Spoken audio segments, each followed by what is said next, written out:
ये है शिकारी को मामा बनाने वाली बर्ड।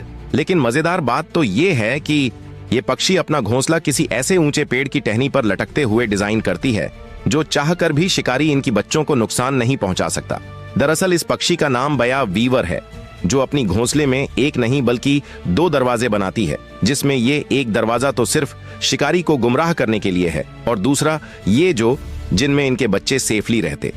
लेकिन अगर किसी तरह से शिकार इनके घोंसले तक पहुंच भी जाते तो उन्हें कुछ भी हाथ नहीं लगता, क्योंकि ये दरवाजा ऐसे डिजाइन होता है कि अंदर जाते ही रास्ता ऊपर की तरफ मुड़ जाता है, जिससे शिकारी फंसकर बाहर निकलने में ही वक्त गंवा देता है।